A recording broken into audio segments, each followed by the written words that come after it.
What are we talking about? Avatar The Last Boy. What? Why?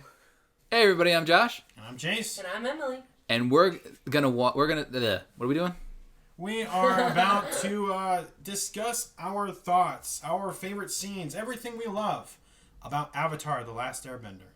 Oh, hell yeah. And we brought the expert, me, Emily, because I've watched the series multiple times before it was put on Netflix, and I've read all the comics, and I've seen Legend of Korra. She had to wait Jace, you know how like that scene where the serpents pass and then he goes up there and sees the drill?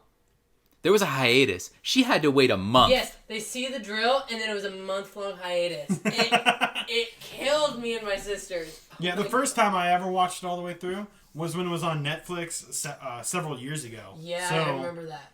Like, I got to binge through the whole thing, all 61 episodes. So I had to wait. So Avatar it's actually become more relevant now because it just got uploaded to Netflix. That's true, very true. It's more into. And everyone believes that happened because we're getting ready for a live-action adaptation by the original creators on Netflix coming out later this year. Later this year? Yeah. It didn't get stalled for the virus? Possibly, but unconfirmed at this time. All right. Emily. Yeah. Emily is here. So. You may remember her from the Aang vs. Ed death battle. Yep. As the person who had seen both. So. Yeah. She reigns supreme. Actually, you both reign supreme. Aha! Because I still haven't seen Full Metal Alchemist. Aha! So. Well, I haven't seen Legend of Korra, and she has. Yeah, but Aang's not in that one from that show. I mean, in this conversation, I still reign supreme, and I've rewatched Avatar. For the record, Emily, I'm gonna make a rule: you can't complain about Legend of Korra in this video, or in this podcast, because we're only talking about Last Airbender. We're not talking about Legend of Korra because Josh and I haven't seen that one yet. Mm-hmm. Assuming we even watch it at all. But he did squeeze some spoilers out of it from me when he wasn't watching Avatar. It doesn't matter. It's things that don't matter. Yes, it is. Yeah. I've told you my main complaints, and they're all spoilers. Back to The Last Airbender. All right. Where should we start off? I mean, overall, like in 30 words or less, could you guys describe your feelings towards The Last Airbender? I like it. It's good. Go ahead and count. Take your time. Good characters, good music, great arcs, good setting, good action, good animation. That's Josh for you guys, for you everybody. I definitely believe Avatar has some of the best action sequences, and even for an animation, the choreography for the characters is actually it's practical because they took that they actually studied martial art, real life martial arts for the bending. Studied different forms of martial arts to cater to each of the different styles of bending. That's one thing that makes this show. I think that's one of the main things that makes this show stick out. I mean, it doesn't look like everyone's just dancing like an idiot when they're doing their bending. A fair point. Which honestly, if you look at the live action movie, it's kind of what happened. They do look kind of like they're just dancing around like idiots in the live action movie. Yeah. Well, I think that's probably because their movements don't match the bending, but their movements in theory could have been cool. Well, like their movements in the movie, were like they just did the movements, and then the effects were put in later. Mm-hmm. It still looks ridiculous, but. Are we trying to omit the live action movie in this? We can make a section. We can make a section. Okay. Something I wanted to talk about was like I really like Toph. Mm-hmm. Toph Bei Fong. One of the best characters. Her family is so rich she can afford a last name. Oh hell yeah! She's the only character with the last name. Did you know that? Well, yeah, because she is rich. I think my favorite character was always Katara, though, because I don't know. Yeah, I got this. Josh, your favorite character? Don't say it. Is Zuko. Well, yeah, duh. Okay. So I just want to make sure. I want to see if I remember. He's a lot of people's favorite character, but I'm gonna say that I'll get to that. But I like Toph because, well, for one thing, I love how she's just like the personification of the phrase "Don't judge a book by its cover." Mm-hmm. Like the first time you meet her, the first time she's on screen, I'm not talking about the swamp episode, I'm talking about the Blind Bandit episode. You like see her, it's really close up on her, and she's holding up the belt like over her head, and like the camera's kind of low, so it looks like she's bigger, larger than life. And then it cuts to a wide shot of her standing next to two normal sized people, and you just see how the Toph Bei Fong, she's small. He's child. But I like the sound of that. I mean, also she's definitely got to be the best earthbender in the Avatar world, don't you think? What about Boomy? Dude, you know what? That kind of. That's a good question.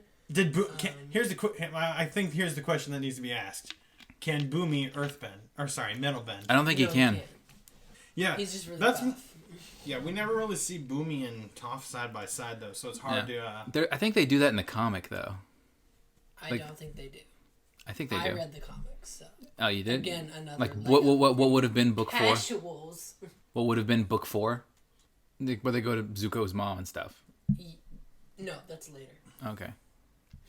That's a different comic. I haven't read them all. No, we need to read them. Well, I mean, I like Boomy is actually really strong because I like they're like, Boomy, how'd you escape you were trapped in Omashu. I pushed all the buildings off the cliff. He's like how'd you escape? He's like, oh, I didn't escape. Everybody else escaped. And it just shows like what he was doing during the eclipse. He's throwing buildings with earthbending. Yeah. I'm like, I don't know if Toph can do that. She throw buildings? Although in one of the comics, she did hold up a building. It was collapsing in on them, and she was holding it up. But like the way she held up the library when it was sinking. But at the same time, all she was doing was holding it up. She was holding it up. She couldn't pick it up. But I remember as soon as she let go, it was like, it's like, I'm out. She's like, oh shit, grabbed it. And in theory, Boomy, he didn't like pick them up physically and chuck them. He had to he was like pushing up the earth underneath them to tilt them so they would fall off. So yes, Toph is better. Okay. We'll see what kind of information we can recall from the death battle that Toph was on. Okay. Well, you do that. I'm gonna talk about someone else. I don't want the audio overlapping. I know. No. I'm gonna mute it. He's gonna mute it. All right. Okay. I think I want to save Zuko for later. Let's move on. Sokka. I brought up Katara and people ignored me. Okay, fine. Sokka and Katara. No, you can't. They're mutually exclusive. Okay, fine. Sokka. Fine, Sokka. That's one of my favorite characters. Okay. And Josh, you are Sokka. And I love it. There's a photo, a meme I saw where it's like, let's not forget how much of a baller Sokka was, and it's like him with Yui, him with Suki, like Ty Lee hitting on him. Yeah. And it's like, yeah. I'm surprised that he's able to do so much, considering I thought he would be like, I was afraid he was going to be like one of those characters who's kind of useless. Who was now? Sokka, because I knew going into it that he didn't have any. He wasn't a bender. Yeah, so but, I mean, I was afraid he was going to be kind of a useless character, but no, he does stuff. No, it was mainly. I'm pretty sure he was supposed to, at the very minimum, be a comic relief. But I mean, he's comic relief, but he also, he does stuff. Like he's a fighter, he's a brawler. Mm-hmm. He's a battle strategist. Yeah. There you go. He's not a brawler. He's a battle strategist. Like he's gotten his ass handed to him quite a few times. I once watched a video about Sokka that kind of broke down his character arc, and that it's so interesting to see him go from, he's kind of like, what's the word, masochist at the beginning of the series. Little bit. He's, just a grade A kind of douche, but you get to see why he's like that. It's to kind of compensate for how he feels he isn't able to fully be a man because he felt abandoned by his dad. Because he wasn't a man yet. He was still a kid. It was sad. Didn't get to go.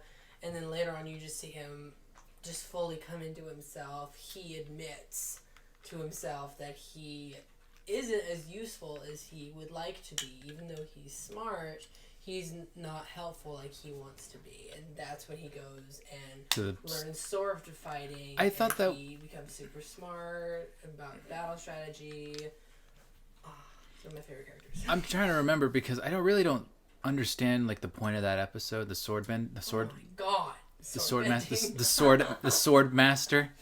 I love that episode. I thought it was fun. Like, I really like the jokes. And I like the focus on Sokka because, again, it's him admitting to himself that he ain't shit. I mean, but it felt like if you're going to do an episode like that, don't do it in season 3. I feel like it would have benefited if it was earlier. And it's like, before that episode, like, at a certain point, I never thought of Sokka as useless because the show showed him not being useless. Well, it's not that he's useless. It's just not as skilled as he would like to be or thought he was at the beginning of the series. Yeah. Jace, I'm talking shit. I'm talking shit about the Swordmaster episode. What do you think? You hyped that up for me. I remember right before we watched that episode, you said it was one of the funniest episodes of the show. The Swordmaster. I don't remember saying that was one of the funny episodes. Yeah, I remember you were like, I want you to get to this episode. I'm pretty sure I hyped up I said it was an awesome episode. I don't remember. I didn't hype it up as funny. You're thinking of the episode right before the eclipse. Which one was that? Dude, the dreams. Aang refused to sleep. Oh my god, that episode. I gotta go back and find my reaction. I was like, he's like, I love you, and then he kisses her, and I was like, yeah, get it, and then it's like Aang cuts back, huh? I was like, no. I'm thankful it was a hallucination because those lips, that was like from what is it, X-Men Apocalypse, when it's the slow-mo scene and the guy's trying to kiss the girl, like... No, Aang didn't do that. It was a normal kiss. No, he did this. He like puckered his lips extremely. Right there. Oh my god, that episode was like a fever dream, because... But anyways, going back to your Swordmaster episode you're talking about. Yeah, there was actually, I had an idea, like, how cool would it have been, because at the end of the episode, it's revealed that he knew all along that Sokka was a member of the Water Tribe because of his name. Mm-hmm. I was actually thinking of that quote today. Like, he's like, you knew all along. He's like, yeah, Sokka. If you're gonna pretend to be from the Fire Nation, go with something else. Like Lee. There's millions. Like, there's millions of Lees. That's funny. That's because that's like the fake name that Zuko went as. And then he's like you don't care. He's like, you don't care. He's like, I thought there was gonna be like a part where.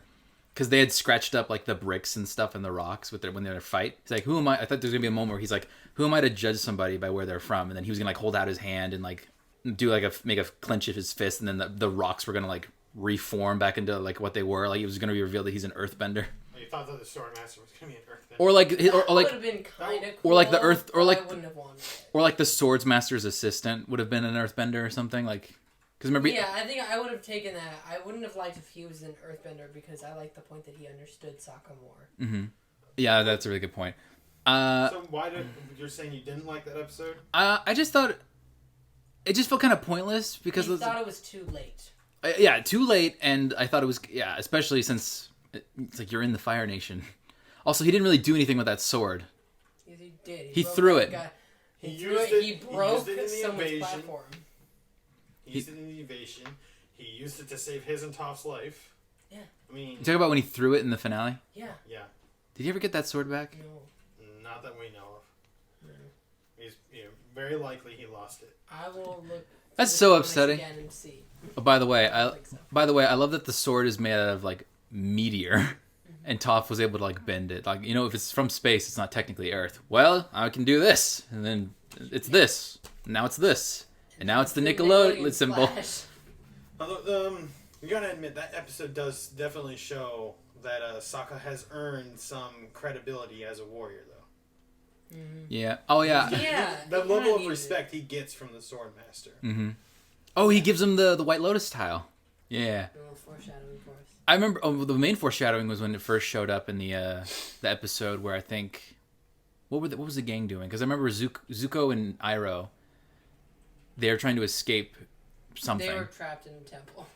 Or in the library. They were in that was the library episode? Yeah, that one was like the desert. The desert. It might have been the desert one. So, yeah, Zuko and Iroh, they were being tracked down by those two Earthbenders. I wouldn't say that's the main foreshadowing. That's more like the introduction of it. I know, the introduction. And I was just like, what? There's some kind of secret society? Oh, God. Old people. Of old people? Welcome to old people. What is it? The Order of the White Lotus? Something like that. Oh, yeah, the Order. I didn't remember I just thought it was the White Lotus. I also love Boomy's joke in the finale. First of all, I love the fact that as soon as he showed up, I was like, Boomy, I want to hear a bad joke. Go for it. And as soon as I say that, they're like, how do you know each other? All old people know each other. Didn't you know that? Yeah. I wish we'd seen more of Boomy in the show. Yeah. He's only in like 3 episodes. He's in we meet him. Yeah. And then the Return to Omashu. Where he's captured. And then The end after he escapes, right? Yeah. There's probably like videos of people doing like tier lists of Avatar characters. Oh, I believe it. I saw a thumbnail for one. It was like bad, okay, good, great, Iroh. Oh my god, Iroh. Can we talk about Iroh? Yes. Oh my god, so he's beautiful. One of the greatest and most wise characters ever. I love that he's voiced by the late Mako, because that's such a good casting choice for that type of character, and it might be pronounced Mako. I think it's Mako. I think it's Mako because that's how they pronounce the character's name in Legend of Korra. That is named after him. Really? Yeah. I saw a video and they called it Mako sounds like that mermaid H2O show. Y'all know what I'm talking about. Oh, I was thinking the freaky fish guy from Yu-Gi-Oh! Mako Tsunami! Jace is Googling the pronunciation. I'm actually not. Oh, well, fuck you. I was Googling Uncle Iroh quotes. Oh. Mako. Basically, no. Daily dose of Uncle Iroh is what you need, yeah. Oh, his full name is Makoto... There. Mako? Yeah, so it would be Mako. Koto Mako.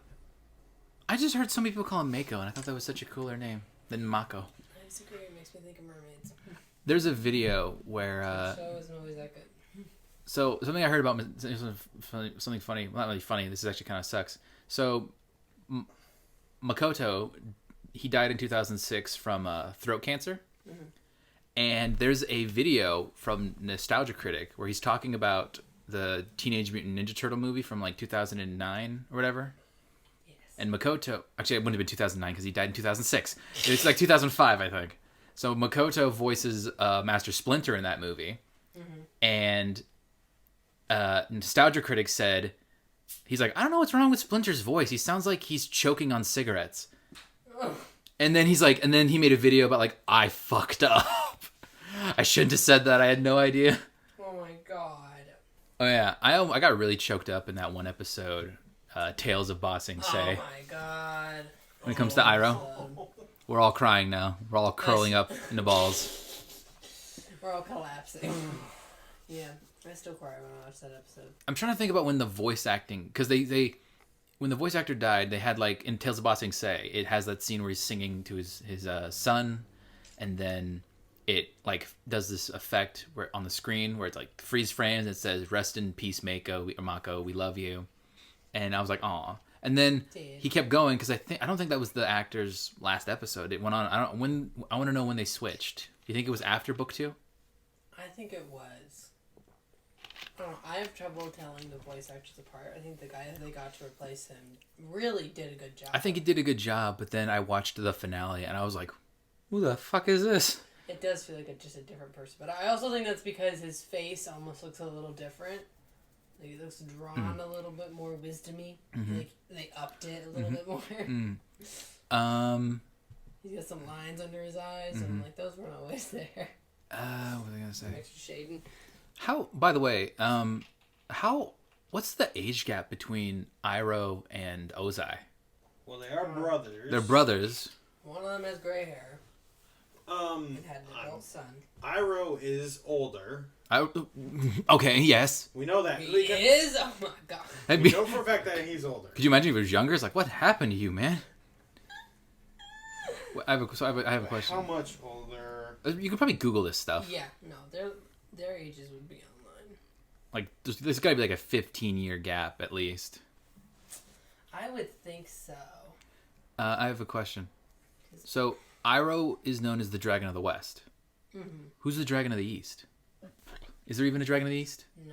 Is it because the Fire Nation is in the west side of the planet? Okay, I want to talk about this is a bit of a controversial topic. Go ahead. I don't think the Fire Lord is that good of a villain.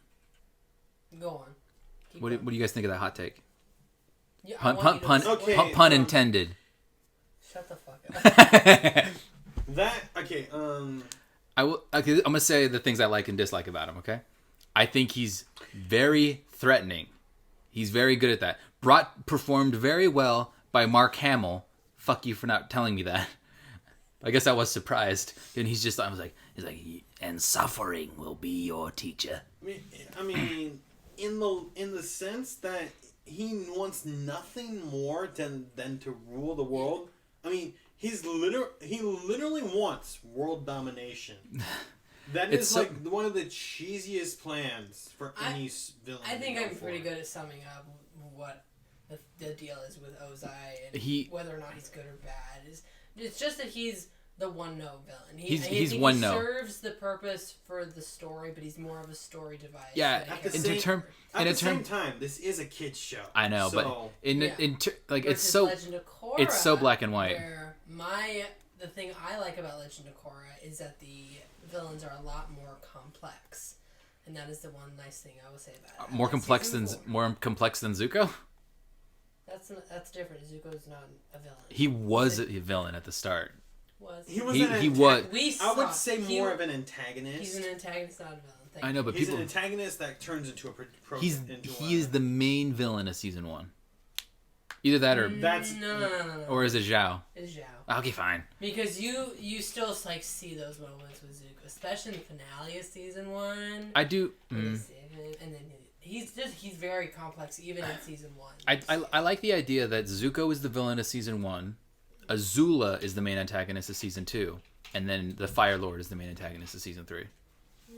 I like that, and I do like the sound of that, to see it that way. I would say Zuko shares the villain spot with Zhao. But I think, the season 1... Just for season 1, though, right? Mm-hmm. Yeah, season 1 was just very different from the 2 seasons that followed it, because it was more episodic and less serial in that season anyway, so I don't know if it necessarily follows the exact path that you want it to.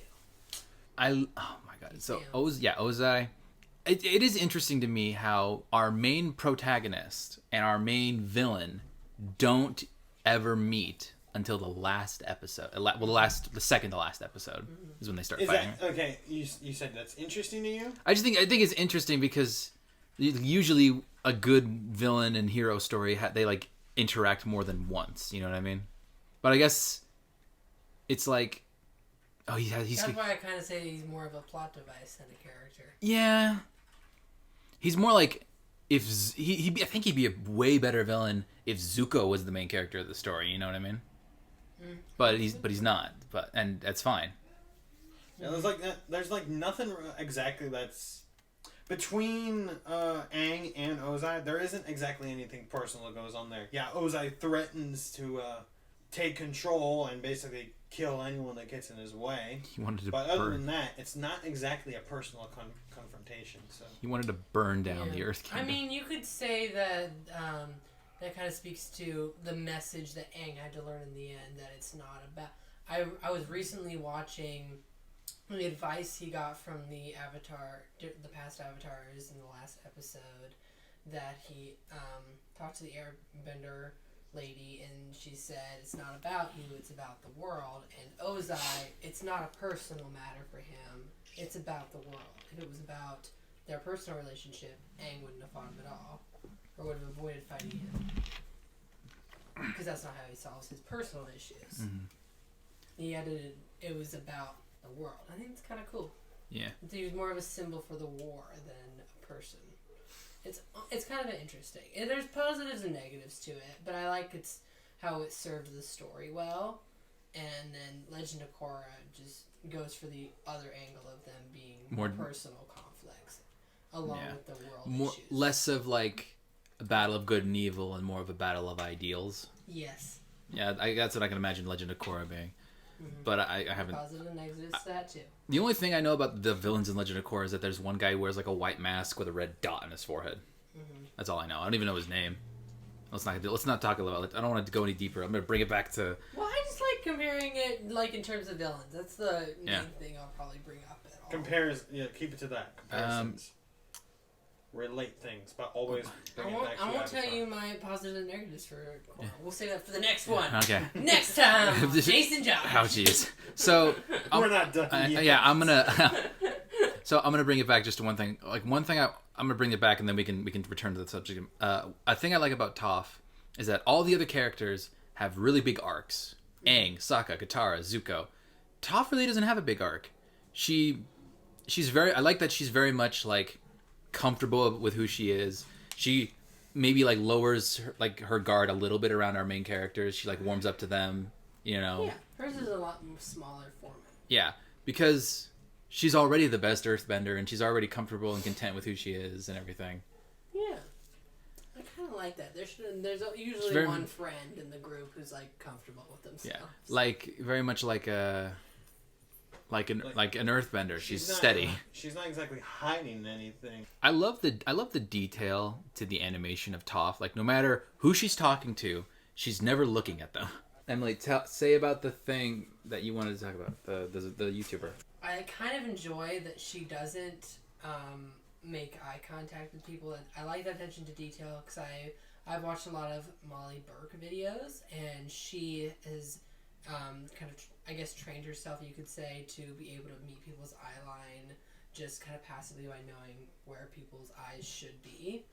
I feel like if that was ever a plot point for Toph, she'd be like, I don't want to meet people's eye lines. I feel it's so in character. She's like, I don't give a shit. Even though she can technically see them, she refuses to meet people's eye line. Like, you feel like even if she wasn't blind, she wouldn't be meeting their eye line. All she does is she point.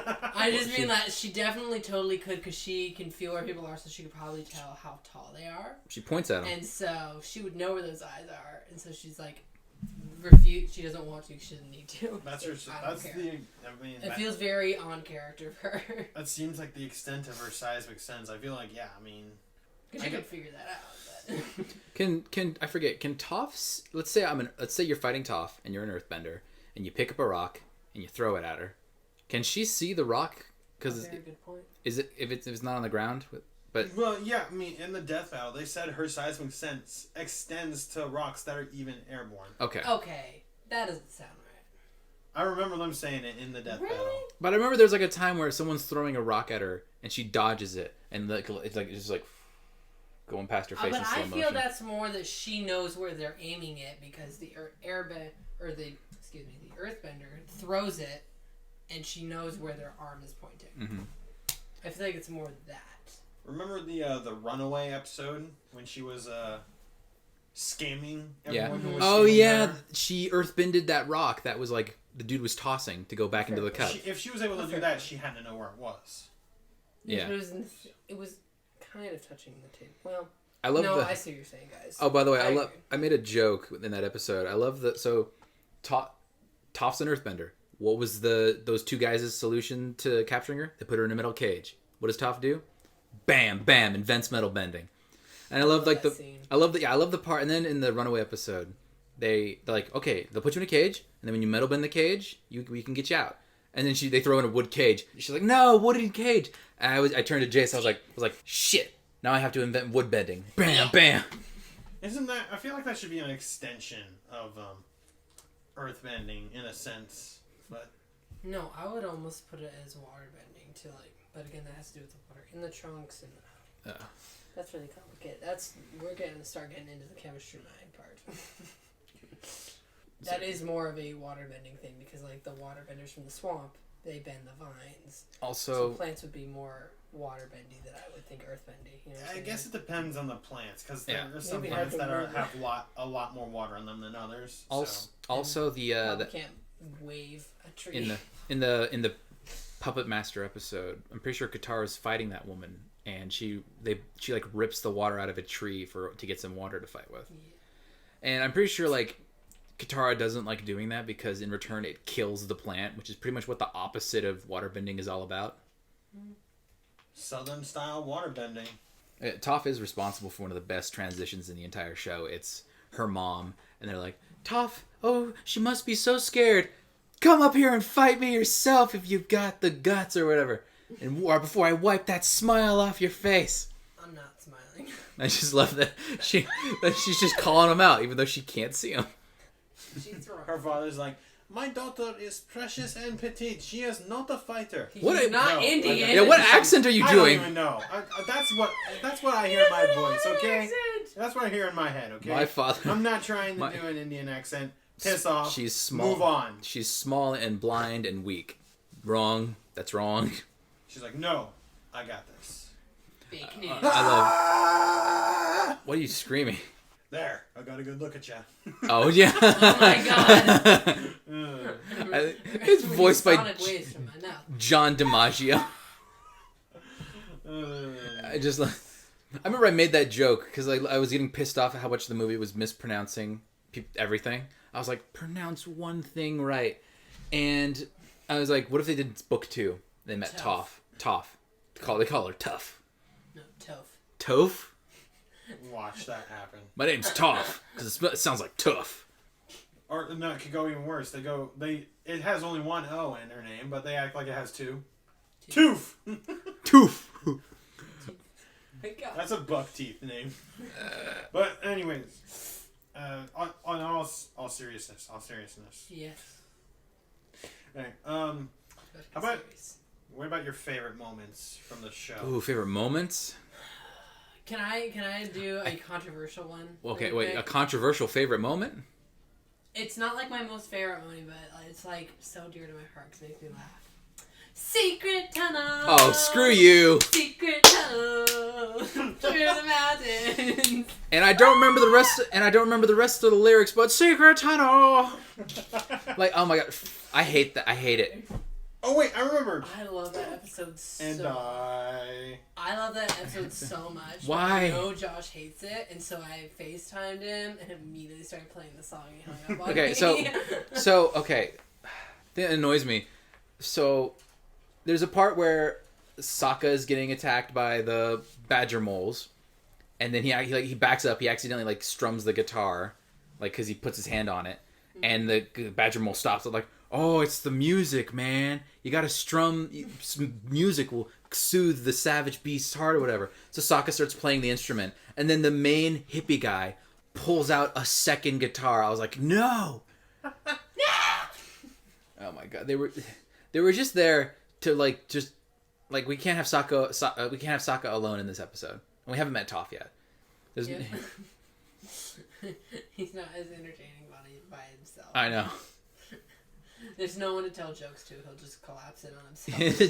He's like, no. I just imagine he starts talking to himself, makes jokes to himself, like that episode of Friends where Chandler's like, "What about you, Door?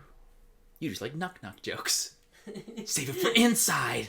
I think my favorite moment is when and I totally called this in like when me and you were watching the episode, Jace, was when Zuko joins the team. He's practicing. They're like, "Hi, Zuko here." He's like, "And I can teach Aang firebending." I think we need to have a special section for favorite funny moments. Then we'll do emotional. Okay. Moments. Yeah.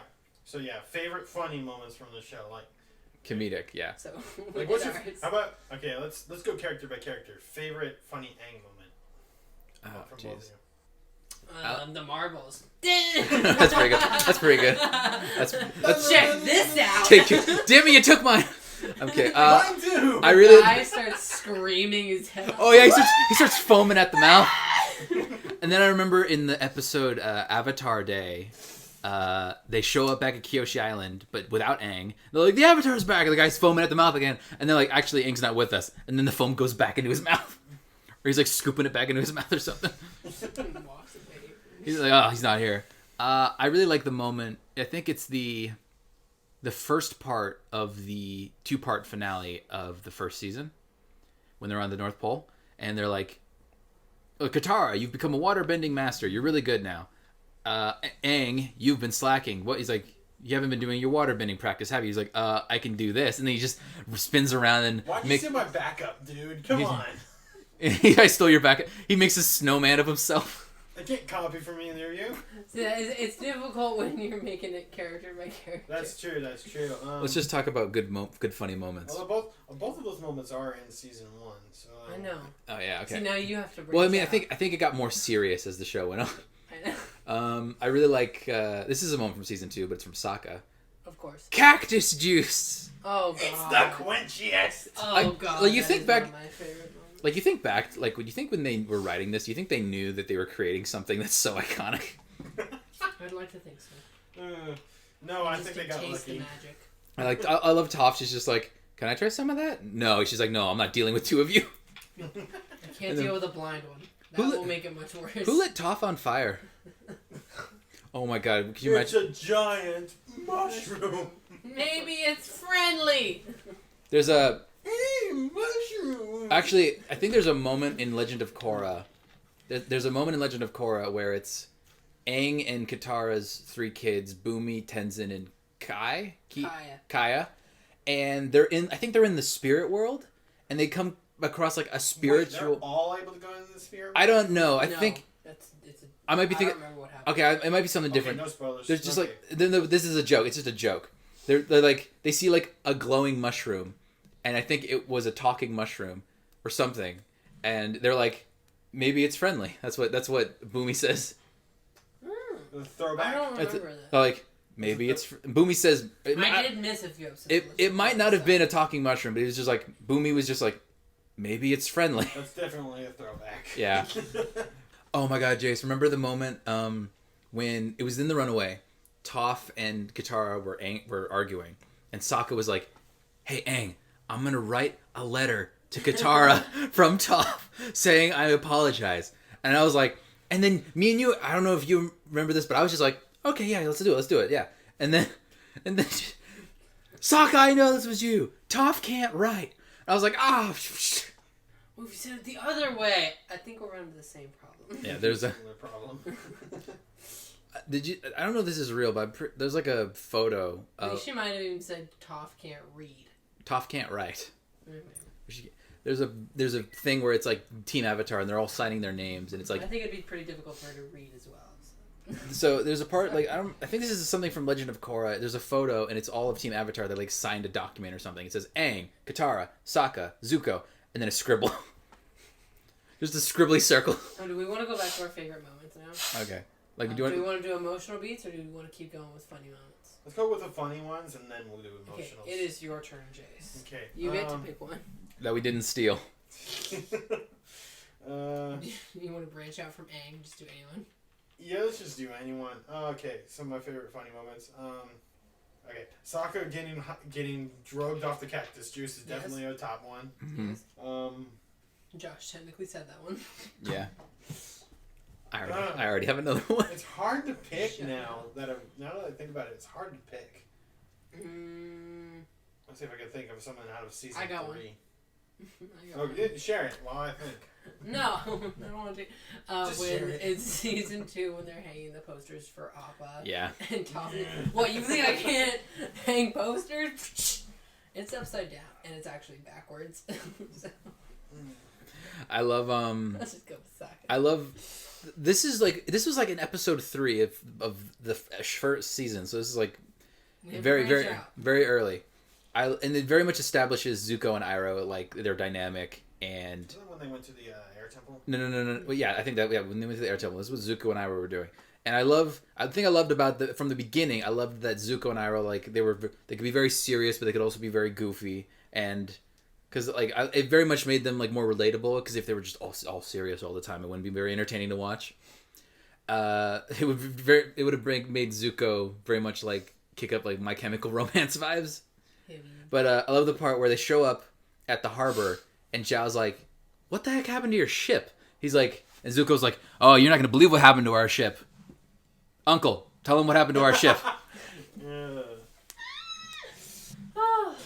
He just told him out. Also, the entirety of the fortune teller episode, I love that episode. Just everything that happens to Sokka in that episode makes me laugh. My life would be calm and happy and joyful. That was season 1, right? Duck attacks him. That's season 1? Yeah. Okay. Oh gosh, I don't like that. Episode You like all the bad filler episodes. That one's not bad. I never said I liked the Grand Canyon episode. That's the worst. That's the worst episode. Sorry. I really like the joke of the episode was just when Toph's training Aang earthbending, Sokka's just stuck in a hole. Yeah. For the whole episode. It's okay, Sokka. I've done earthbending now. Now I can get you out. Toph's like, no. No. Let the pro handle this. And then doesn't she like grab him by the head just to pull him out or something? Yep. Yeah. Okay. So, what was I gonna say? I've run out. Emily, I like how We have to do emotional beats next. Okay. Well, I this is something that I thought was cool. So all of the the people that we were trying to get Aang to teach earthbending, we had Master Paku, Zhang, and Boomy was an earthbending teacher candidate. All old dudes. And then the person who ends up teaching Aang earthbending is this small girl who's arguably all children teach him because Katara does more teaching. Yeah, but up until that point, you know what I mean? No, I thought she was an interesting. Up until an interesting Talking about when he's getting his teachers, he starts out with just old people. And old dudes. Toph. And then it's just Toph that teaches him earthbending. A little girl who's younger than him. Because I remember when you... Because, okay, I'm going to change shows.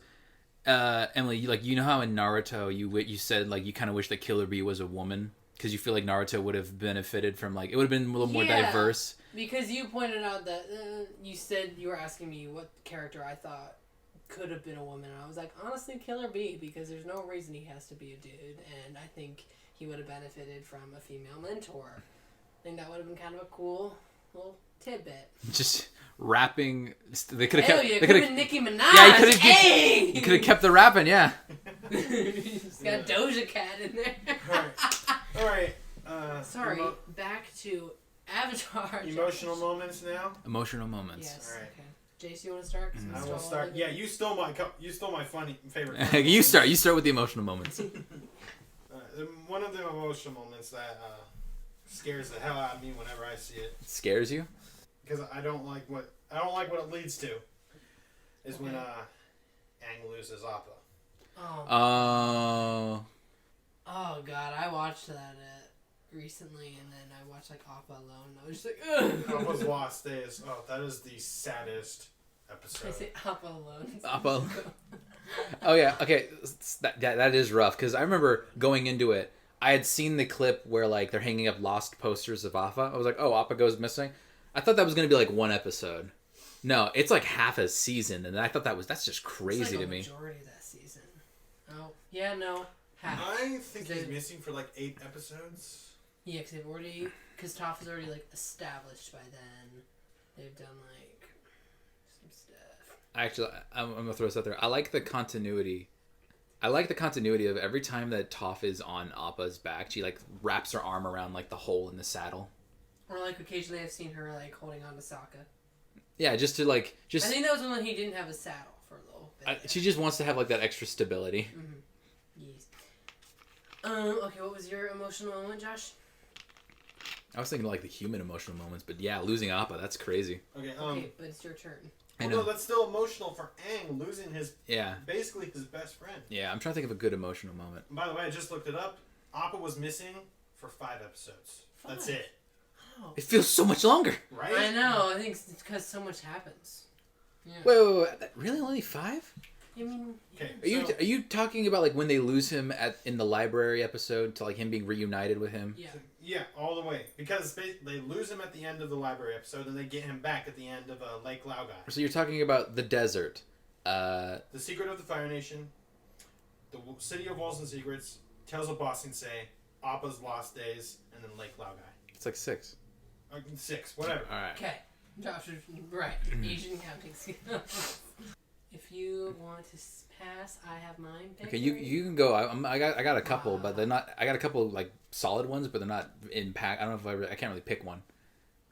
I think my favorite is that scene with Iroh and Zuko, where Zuko is about to take Appa, and he tells them it's time for you to look inward and begin asking yourself the big questions: who are you and what do you want? I love that scene. I love those kind of character arcs where it's a dude and he has to basically figure out what you actually want and make those decisions, and I think it's really interesting. So that's one of my favorite moments with Iroh. Also, second to that would probably be Leaves from the Vine. Oh my god, yeah. I don't really consider that an emotional moment. I think it's a good scene. I'm not talking about Leaves from the Vine. I'm an emotional human being. I'm not talking about Leaves from the Vine. I'm talking about the part where he's yelling at him what do you want? Oh, that's what you mean. I don't consider it an emotional scene. It's a good scene. I feel it's intense. It's something I probably wanted to yell at a friend of mine. Pretty much. I think just like the scenes from the I don't even know the name of this episode. The one where Katara goes after the dude who killed her mom. Oh, it's a good episode. It's the Southern Raiders. The Southern Raiders. It's amazing. Hello Future Me does a really good video about the cycle of war, and he touches on that episode a lot. I like that episode because it shows us how far Katara comes as a waterbender. Oh my god. She is a fucking badass in that episode. She stopped the rain, dude. Ew, you bitch. Oh, okay. Pulling that now you see me stuff shit. Oh, yeah. Make it stop. I think she's just flexing on him. What part of it was emotional? Just mostly like the climax of it, like when she finds the dude. Is about to kill him, but at the last second doesn't. Yeah, and then Zuko steps in her frame, and I turned to you. I was like, Zuko's just like, I'll do it. Boom! Oh my god. If only. Just stabs him. Okay. I'm pointing out that episode, as I was saying, that episode shows how far Katara comes as a waterbender. How she is a fucking badass with her powers now. Thing is, if you look back, I mean, there's really only 3 instances where... There's only like really 4 instances where Katara and Zuko have an encounter. Well, now, first one is right in the first episode when Zuko, when they're trying to rescue... What do you mean encounter? Where they see... where Do you mean basically, in the broad sense, where Zuko sees her abilities. Going back to the very beginning, Katara's not all that amazing of a waterbender. In fact, she sucks. She you mean the beginning where she was like waterbending on the boat? Okay. Like she had to turn, like she was trying to freeze the water. And she was shot backwards. Behind her, she turns around and does it again. Zuko sees this and she's like, "Wow, what a pathetic waterbender!" Basically, well, has he? Those lines. Then they get to the North Pole, right? He's like, "You found a master." And they're fighting in the Oasis. Oh, that is. She's, cool. I mean, she's gotten a lot better, but she's not quite up to Zuko's levels in terms of just general bending. They don't exactly fight each other, but they are able to witness each other's abilities again in Ba Sing Se when they're in the when they're underground in the Geminite arena, right? You can see she's got some skills there. She's using her octopus form or formation. I think that's what it is. I think it's form. When Aang got hit, she just summoned all the water to create a tsunami for her to basically surf and catch Aang and get him out of there. That's a lot of skill. And to go from there to where she was at the end in the Southern Raiders episode, that seems like a huge jump in itself. Of course, I mean, now that I think about it, that her abilities there seem to be kind of fueled by her emotions at that point. Yeah. But still, to be able to stop the rain like that and have a dome of water just start building around them. That actually reminds me. You just reminded me of something. I love how, like, the season 2 kind of subverts your expectations in a lot of ways. Like book 1, Fire Nation attacks the North Pole. They repel them back. You know what I mean? Book 2. Firebenders the bad guys attack Ba Sing Se. You think, and like they're like, Zuko, what do you want to do? Do you want to be a good guy? You think Zuko's going to join the good guys. You think the heroes are going to save Ba Sing Se. And then neither of those things happen. Especially when Aang unlocks his chakra thing and goes into the Avatar state, you're like, okay, yeah, it's going to do that, this. And then Azula just Palpatines him, locks that shit down. It's like, shit. I want to go back and see a reaction to that episode. I was actually really mad because want to know why I was like when Zuko joined up with Azula again? I was mad. I wasn't mad because of Zuko's choice. I was mad because I was wrong. Bitch. Yeah. But here's the thing. I mean, in a sense, I kind of get why they did that. I mean, because he wasn't ready. He's still denying it. It would have felt like from a viewing perspective, it would have felt a little forced. I think it would have been too early. It's like you don't expect him to do that. This seemed like a really amazing turning point for him to make a choice to switch sides, and you'd think, oh wow, he's going to switch sides, but no, he ends up not doing that. Yeah, and then I think it's more on character. And then he goes home. He quote gets everything he wanted, like respect of his father and everything. And you know what? His travels gave him a lot of perspective. And it's like, no, this isn't what I wanted. Mm-hmm. And it, like, okay, I'm going to switch to my topic to Zuko. Zuko, one of the best character arcs in fiction. In all of fiction. Like even being able to say that when we're adults watching a kid's show. Yeah. It's not a kid's show. It technically is. Kid show is subjective. Harry Potter's generally for kids. You ever seen Deathly Hallows? My God. Nickelodeon. Yes. I view it as a kid's show because I watched it as a kid. I didn't watch it as a kid. I watched it as an adult. Of course you didn't. You fucking reacted to it. Are you kidding me? Yeah. We know. We were there. But the fact that we're able to look at it today as adults and still say that Zuko has one of the best character arcs in any sort of fiction anywhere, it just shows how amazing this show is. Mm-hmm. And that when you say kids show, it really means nothing. I don't like that people call cartoons kids shows. Sorry. So I really like, and yeah, his arc all really culminates in that, like when he confronts his father during the eclipse. Mm-hmm. Dude, that confrontation is fucking insane. And it's all like, yeet. Oh yeah, it's so good. Yeet? Where was the yeeting? No, I've always said yeet as yes. People started using yeet as throwing stuff, and so I use it both ways, interchangeable. So yeah, it's really good. Oh, I also would like to talk about power scaling. Oh yeah, well I said that. I told you that. Well, I would like to talk about that different part of the power scaling. Okay, fine. If you let me. Okay, but I'm not. I just want to say one more thing. Okay. The only downside about having Zuko join up with the group so late in the game is that you don't really get to see them as a squad as much, which I guess they were trying to get. They were going to get a fourth season, I think. Yeah, they were supposed to be, but you just got the comic. God damn it, M. Night Shyamalan. They didn't. I don't think they did the fourth movie. They didn't do the fourth season because of the movie. Really? Yeah. When did the movie come out? You know what would be really cool? If they did like a Avatar like animated movie, like with the same character, like the same animation, the same cast. Of course, they probably couldn't get Aang because I think he was a child. Yeah. But like do like a, because I remember they did like a Hello Hey Arnold animated movie. That cartoon's old. It was a year or two ago. It was like an animated movie. I do not really? Yeah. No, I didn't no hear way. about this. It was like straight to DVD or something.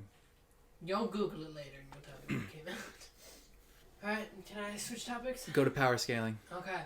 So, one of the things that I was talking to you about when you were first watching the first few episodes, and we were commenting on how Katara's upset at Aang because he's naturally very good at the waterbending, which pisses her off. And I was pointing out to you that I think the reason for that is because airbending and waterbending are quite similar, actually, in terms of like their movement style, which makes it so easy for him to pick up because he's already a master of airbending.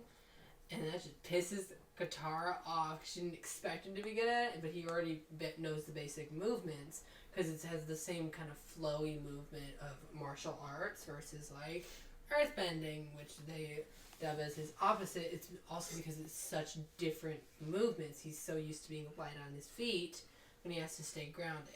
Also, another critique of Legend of Korra. That would be the next video we do. Boom.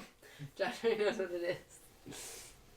Korra acts like an earthbender and it's weird. Just a waterbender. It's weird. Okay, so yeah, another thing about the power, I really like the power scaling because, like, when it comes to certain anime or certain shows, it's like, why is this one character so strong compared to these other characters? Like, what? I don't understand. Like, what did he do? Like, why is he so good compared to Avatar: The Last Airbender, where it's like, let me give you an example, Jace. In Naruto, there's chakra. And chakra can be used for all kinds of things. You can make it into fire, lightning, and all kinds of stuff. You can make it into strings. You can infuse metal material with it to make the metal do stuff. There's a guy who infuses clay with his chakra and then molds it into birds, and then it'll fly away and explode. And like huh? Like what? Like it's there's like, oh, it's all chakra. You know, it's chakra. They don't even bother. Sometimes they don't even bother explaining.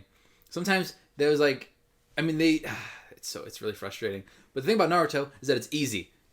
It's like, oh, what are you? He's an earthbender. What do? You bend the earth. Got it.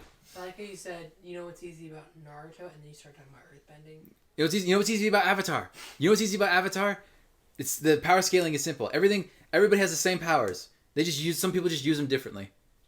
And some people are just a little more experienced than others. Yeah, that's what I mean. No one has any art. It's not like it's not necessarily a muscle you can train, but it's just about. I get that. Like it's just experience. It's like, oh, I know I need to be really focused to lift this giant hunk of rock to bend it or something like that. Yeah, and it's not like it'd be like if Ozai could perform like the feats of. Oh, you think the power scaling is good in The Last Airbender? Wait till you get to Legend of Korra season 2. Oh God. So it's also I feel like it's also a measure of their creativity. Mm-hmm. Like, it's not like the whole plot device is that there's a comet coming that's going to increase the power of the firebenders. Like it's an external thing. It's not like the Fire Lord was able to do that the whole time, and that's why he's the Fire Lord, and that's why he's the baddest Mama Jamma on the whole world. It'd be like, why is the Fire Lord so powerful? He's not that powerful in the grand scheme of things. Like, I feel like I remember in the beginning of the finale, I was looking at Team Avatar as they were training, and I was like, I feel like if this squad took on the Fire Lord, like, they'd win pretty easily. Mm-hmm. But then they broke him up. I was like, okay, I guess you kind of had to have that happen. I was like, how's the Fire Lord going to take on all, like, 5 of them at the same time? Yeah, including Melon Lord, my god. Oh, by that best line. That's one of the best The Melon Lord! Like, take it easy, Toph. I am not Toph. I'm Melon Lord. I love Toph. We all. Okay. What else did I write down? Yeah, I talked about how much I love Zuko. Oh, you did write down notes for this. Yeah. I talked about the best transition Toph has about that one. Who we haven't talked about much? Who? Azula. I was about. I got her on here. She's voiced by. Shit. Let me look this up because I actually recognized as soon as she was on screen. I was like, oh, it's her. Her name is Gray DeLise. I don't know if I'm pronouncing that right. What's crazy about her is that she's in she has very diverse stuff. Like I'm pretty sure she's the little girl who owns Clifford the Red Dog. Oh. But like Emily Elizabeth. But she's also in like really raunchy stuff. Like she's in the like these really adult like cartoons from Comedy Central that I watched. And it's just nasty, like really raunchy stuff. Okay. Wait, You're being very that's what she's in now? Well, I don't. I mean, if we're putting this on YouTube, it's got to be monetized. So, ugh. Okay. Like I just recognized her voice right off the bat, and she was really good. All right. Yeah, she's really good. I mean, there's like videos on YouTube talking about why she lost her marbles in the last episode. Oh God. The finale. Shout out to Hello Future Me again. He made this video, The Psychology of Azula. Josh, did you watch it like I told you to? No. It's an hour long and it's beautiful. Oh, it's so good. All I know is... It breaks down like her psychology and he breaks down like the type of abuse that Azula and Zuko went through, how their mom was probably depressed, and yeah, it's so good. Like, from what I can tell from Zuko and Azula is that daddy issues makes you a people pleaser and mommy issues makes you a psychopath. And then my favorite thing that Hello Future Me pointed out, and something that I care to bring up, is that a key factor in what makes people survive abuse, they often have another adult who forms a healthy relationship with them, and they're quote unquote, they're kind of like that kid's savior. And so you see with Zuko, he had Iroh, who he had a healthy, normal relationship to, that he could look up to as a father, that could guide him. Azula didn't have that. And not to mention, after they all of them were cornering Azula in their first confrontation, and she hits Iroh. Mm-hmm. The next episode after that, Uncle, we need to do something about my sister. I know that what you're going to say. She's my sister, and I should do my best to get along with her. I was like, no, she's crazy. She needs to go down. Yeah, I love the acknowledgement of Azula's mental state. Like, Iroh's like, no, she's crazy. I don't want to mess with her. No. And like, or like in the what was it, the beach episode? Yeah. They're like, Azula's like, my own mother thought I was a monster. And she's like acting all like she's ashamed of it. And I was like... She was right, of course. I know. I was like, oh, this seems a little out of character for Azula. And then she's like, she immediately just goes, she was right, by the way. Still hurt. She has like... And now she's You're just like, never mind. Well, no, I didn't mean to... I was trying to do the voice. Can I go back to what I was saying, though? Okay. But it's interesting because it kind of can make you look at Azula with a little bit more pity and understanding. And because, it turned out so bad for her, what would have happened if there had been someone who had tried to be more there for her? And yeah, something to think about. I'm sorry, I like psychology a lot, so... Now we can go back to Josh. Sorry. I remember one time I was walking down the street on the sidewalk, and I was thinking, Azul is Spanish for blue. Shit. Oh, that's actually kind of clever because her fire is blue. Yeah. Oh, but I was like, shit. Yeah, it's a damn pun. Can someone explain why her fire is the only blue fire from any firebender? Yes, I can. Why? Why is that? I like to complain first that my sister, I told her this and she was like, no, her fire is lightning. And no, it's not. So the thing with the color of fire is that the hotter it is, the closer to blue it gets, which is why stars are white. Because they're that hot. They're hotter than the sun. They're white hot, right. So her fire is literally hotter than the sun. How come... so it's blue. How come So, like, if you have, like, a lighter or something, or if you got, like, a bonfire going on, and you look at the base, some of it, you can, like, see blue. That's because that's the hottest part. How come the Fire Lord's fire isn't blue? Is it because his daughter's... Because he's not OP. Azula's scary. Oh, okay. Oh, my God. Azula's scary. Thinking about the kind of character that Azula is, it kind of makes sense. Like, I mean, she's not necessarily evil in the same sense that the Fire Lord is evil. She's like, I guess you could kind of say she's corrupt. In a way. Yeah. Yeah. That's why her fire is blue. Yeah. You guys just reminded me of another one of my favorite funny moments. I love the part, it's in the episode The Chase, where Aang is waiting in that empty town, and then Azula shows up, and then Zuko shows up, and Jace knows what I'm talking about. Like, Aang runs up like one of the damaged buildings, and then Azula follows him, and then Azula is surprised that there's no floor, and Aang's floating in the middle of the air on an air sphere, and he waves at her. And then she like does all these spins and jumps to try and not fall off the edge to get her balance back, and she does it. As soon as she does it, Zuko comes charging through full speed, crash, eats shit. It's so funny. Yep. And then I made the analogy of like Azula and Zuko are like the Fire Nation equivalent of Sokka and Katara.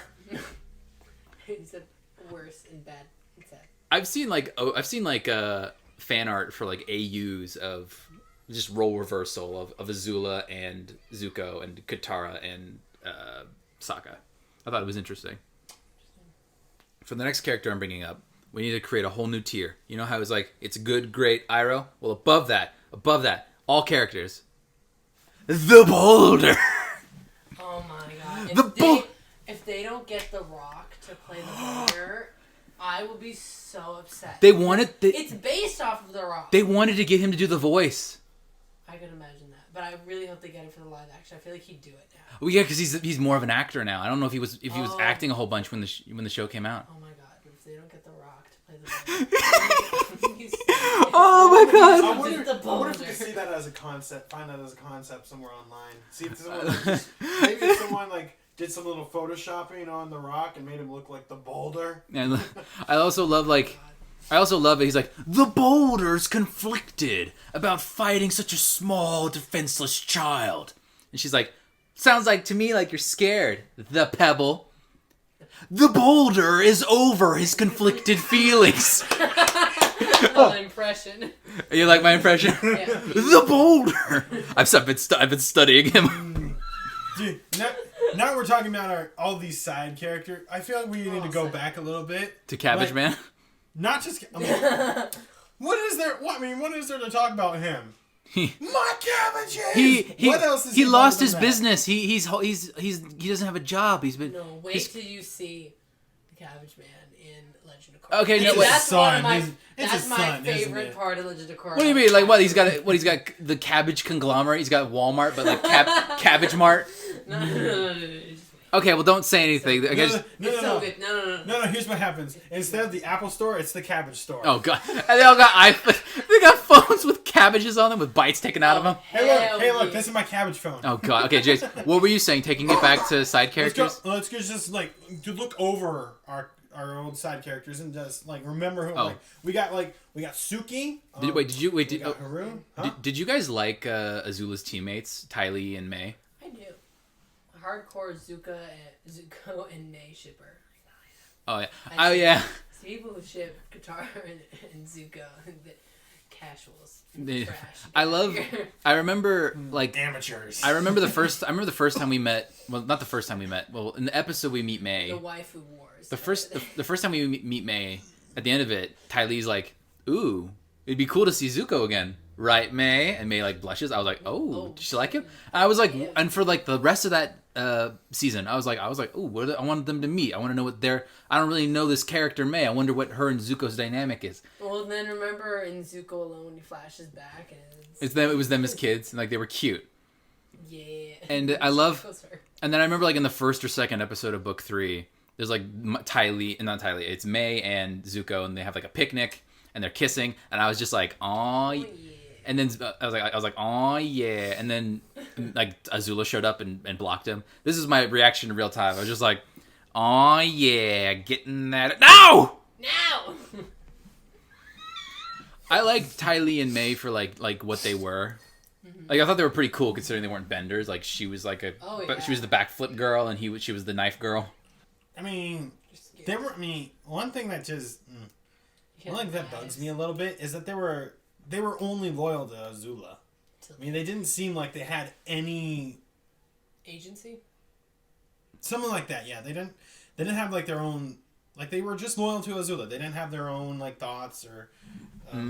Until May was like, things that they stand. Fuck you.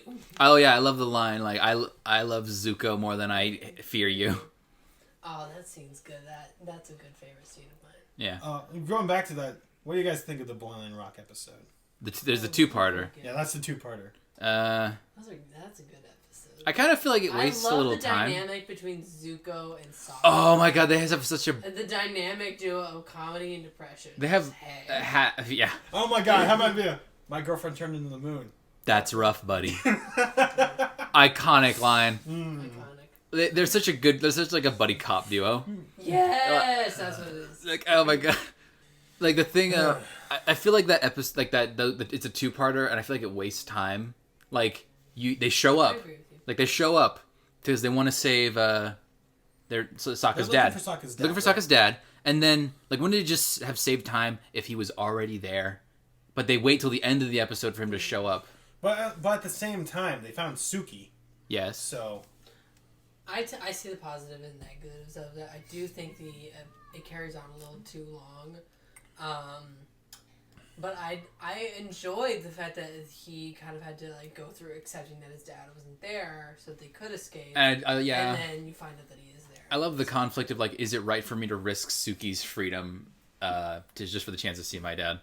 Yeah, I kind of like that conflict they gave him. Oh, that actually. Sokka is not very bright. He almost got himself. He almost got his own ass kicked because he had to hide who he was. You don't recognize me? Oh my god, yeah. God. And then I get. He's about to get me too'd as fuck. I get what you're going for because I get what they were going for because that's what she did to him in book 2, but like it's funny. The Serpent's Pass. In the Serpent's Pass. It's a different dynamic when it's a police officer. It's a little uncomfortable. Suki ain't taking no shit. Mm-hmm. She ain't getting raped in this prison today. Stop. I know, Jace. I knew you're gonna bring this. I knew you're gonna bring this up, so I'm just gonna bring it out. Fuck the animals in this show. Fuck the animal fusions. I like the. I'm okay with like Appa and Momo because Momo's just a lemur. They say it. He's a lemur. He's not a lemur bat. He's just a lemur who can fly. Air lemur. Air lemur. That's fine. And an air bison. That's fine. That's fine. It's creative. Platypus bear? Are you kidding me? No, I love when they're saying, "Oh, we've been invited Turtle to ducks. the bear's birthday party," and they all go down and they list the different kinds of bears. Like skunk bear? No, it just says bear. I think you mean tiger bear. No, it's just bear. No, this place is weird. What else is This there? place is weird. Like, I hate. It just feels like were you just being too lazy? It feels like they were just too lazy to come up with like actual creative animals. Kangaroo bunny. I like it though. Kangaroo bunnies. I like it. I'm never gonna forget the fortune. I'm never gonna forget Vulture that. wasps. I'm never gonna forget the beginning of the fortune teller episode. Like, that man's being attacked by a platypus bear. I was like, the fuck?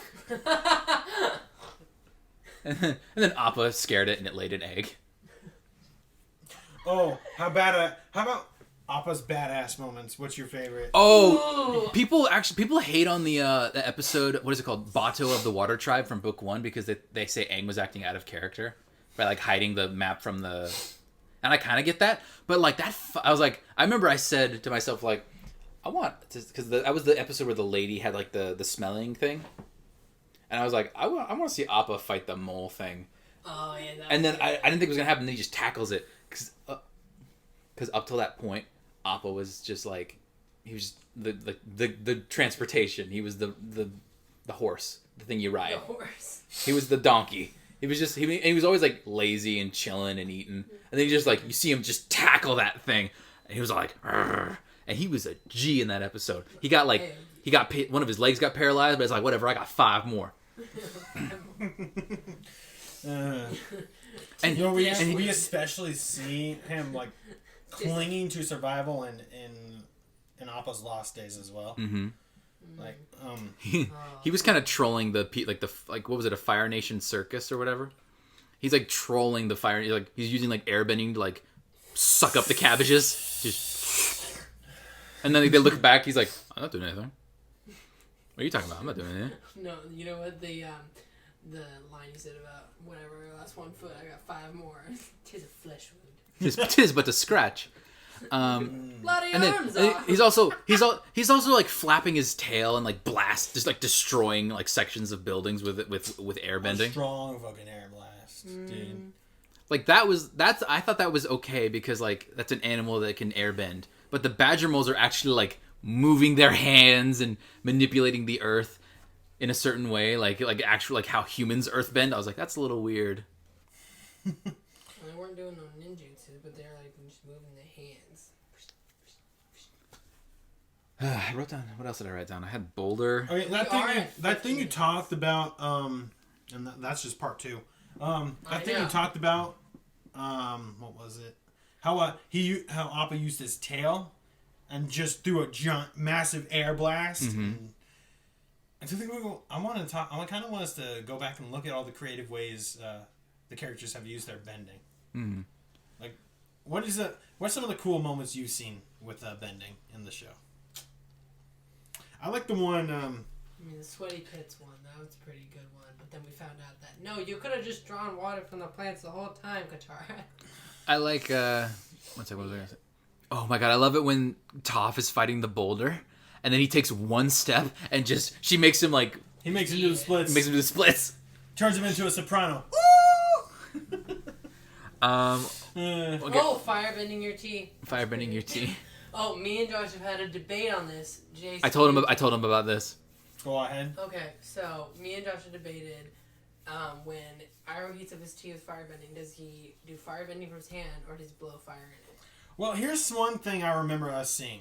There was a time where he was chilling in a natural hot tub, remember? Yes. He got captured by the Earth Kingdom.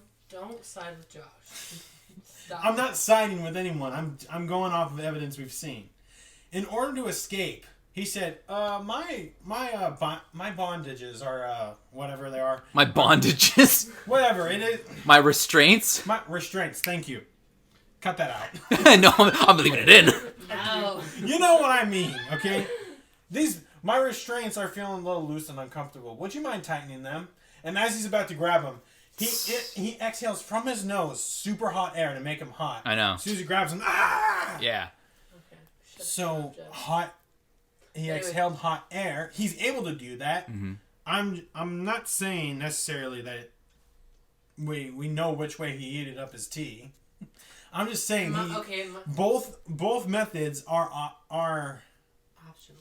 I'm gonna say viable. He just if you look at the clip in the episode, he turns away and then he turns back and it's already heated, and so it's like, what'd you do? I'm gonna say this. Like, this show is the show of people with like sneaky long hair. Okay, because like a lot of people got their hair up and like pinned up. Like, there were so many times where I said to myself, like, I was like, is that Sokka with his hair down? Damn. Is that Katara with her hair down? Damn. Is that Azula with her hair down? What? And then there's just Toph, like, with the big old. I would like to see her with her hair down, but like brushed, to see how long it is. So I feel like it would be pretty long. And then I remember I noticed this. I think it was like the Footloose episode. Right. I was like that was the episode where they straight up rob a person. They steal clothes. You know what? Like, it's okay. Both things for them to steal. At least it was clothes. Yeah. I mean, let's be honest. I love that. They stole like his school uniform. Yeah. So Katara wears like her Fire Nation outfit has like her Fire Nation outfit has like some midriff. I was like, okay, that's fine. And then like, so there's like another person in the Fire Nation who like it was, and then there's like a Fire Nation soldier who was a woman whose like armor had midriff. I was like, first of all, that's not armor. I was like, first of all, that's impractical. Second of all, like, man, the Fire Nation is like the land of midriff. Holy hell. It's hot there. Yeah, it's a Fire Nation, Josh. Don't be so inconsiderate. Oh, I'm being offensive. But anyways, back to what I was saying about creative uses of their bending. Mm-hmm. One example that stuck out to me, in the crystal or Geminite chasms underneath Ba Sing Se. There was a scene between Aang and Zuko were fighting. There's a part where Aang is running and he just stops and like an air blast in the shape of him. You remember that? Yeah. Air blast in the shape of what? He just like stopped, but then the air in front of him kept going and you could see it. It was in the shape of him. Okay. I gotta watch that scene. I don't remember that. I haven't watched that. I haven't watched that. Remember that? I don't remember that. I haven't watched that particular episode in a while. Okay. I'm trying to think. No, but it's just creative to me because all I had to do, he was running and dodging his attacks. So he's like, but you know what? I'm already running. Might as well use it to my advantage. Mm-hmm. But he just runs at Zuko. He stops. The air in front of him takes his shape, the shape of a person, and it's like basically running at Zuko and hits him. I love the use of airbending when it's the pirates episode. First of all, I liked those pirates. I don't know. I liked his iguana bird just because I thought it was a creative. And they never say like, oh, I thought hey, they never say like, oh, it's an iguana parrot, but like it's obviously like a combination of those two. It looked very like pirate companion-y. Oh, so it's okay. Iguana parrot versus Momo. That was a cool fight. Okay, so like there's a part where like there's a smoke bomb and they're like, where are you, Aang? I'm over here. He airbends like the smoke away and you realize he's surrounded by a bunch of dudes with sharp stuff and he's like, he just Command Z just. When are we ending this? Because this is going on pretty long. We can end it pretty soon. Okay, then that being said, any final thoughts anyone wants to point out then? This show, it's really good. It's just really good. I'm surprised it took me so long to watch it. I think, like, why didn't I watch it? I think maybe because it's so, like, plot driven, it's kind of hard to jump into one episode. You kind of have to watch. You definitely have to watch it from beginning to end. It's not like with Danny Phantom where you could pretty much jump in at any episode. Or most episodes, because they would just explain the premise in the song. I mean, the show does do that. Like, the opening is iconic. Fire, or water, earth, fire. Air. I'm surprised. Long ago, the four nations lived together in harmony. The four elements. You know, they always forget the fifth one. Poison. And the sixth one, fairy. Dark. Leather. Ghost. Fairy. Candy. Dragon. Wait, that's basically fire. Candy. Okay, this is a whole new podcast at this point, so... Leather. What? You guys I thought we were naming Pokemon. No, I just started naming random shit. But seriously, final thoughts. We're gonna end this soon. Yeah. Do you guys think the show got digitally remastered? Because me and you were when you were at my house and we were watching Avatar and I couldn't help but notice, but the black bars on the side weren't there anymore. It looked a lot better than what we were reacting to. I know that much. Well, we were reacting to your Blu-ray. Yeah, but it still wasn't the same. That's just it put on Blu-ray, but it's not it doesn't say anywhere on it that it's a remastered edition. I'm just glad that like it's getting more attention because it's on Netflix now, and I can say like it's a good. This is very topical. It makes this podcast kind of topical, so it's good that we just finished the show. Like I've seen like a bunch of YouTubers who are like reacting to it for the first time. Yeah. And one more thing I'm gonna say. It's crazy. Like I sexually identify as a firebender. Sexual. I know Jace. My penis is on fire currently. It burns. Oh no. Jace identifies as an earthbender, and Emily has I'm always hard. And Emily. And I'm a waterman. I'm always wet. Stop! What have we done? So Josh has herpes. You have a heart Hey Josh, that's on you, by the way. God damn it. Okay.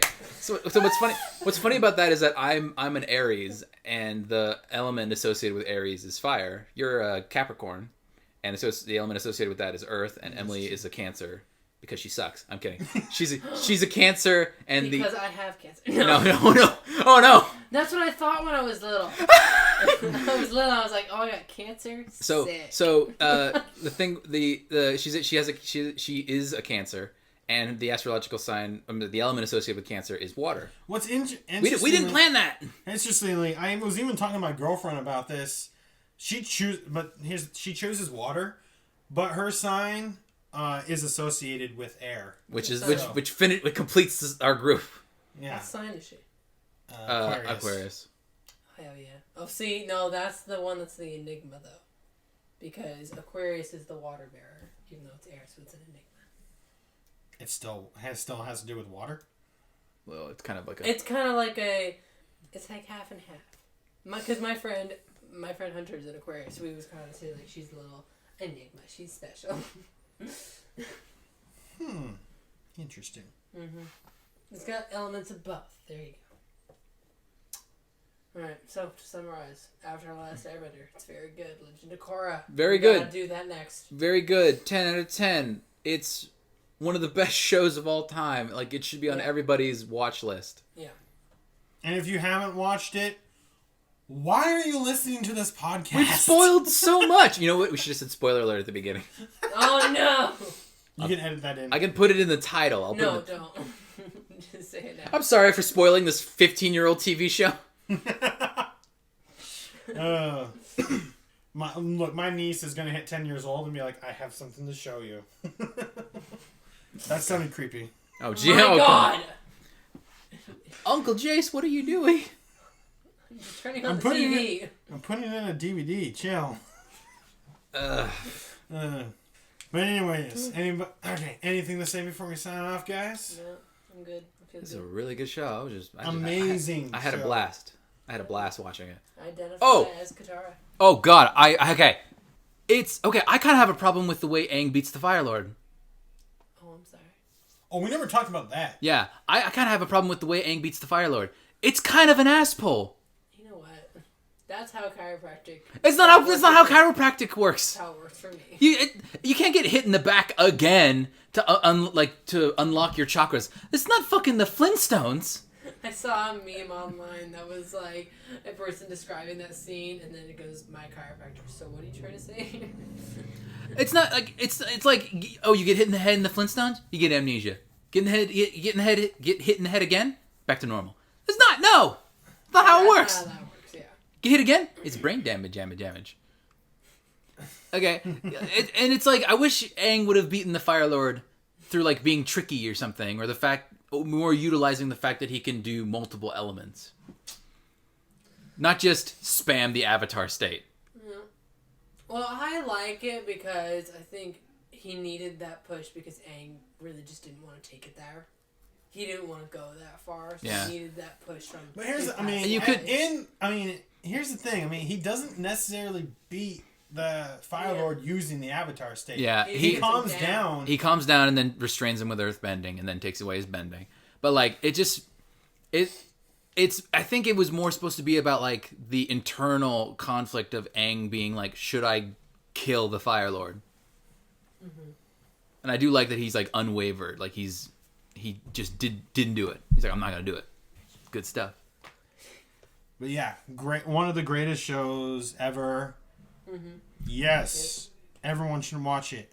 Go to your friends and tell them, hey, have you watched Avatar: The Last Airbender? And if they say no, you either make them watch it or you stop being friends with them. That's a little extreme, but okay. You strap them to a chair and What's that? tape their eyes open. What's that movie where that happened? Where the dude's like taped his he forces his eyes open.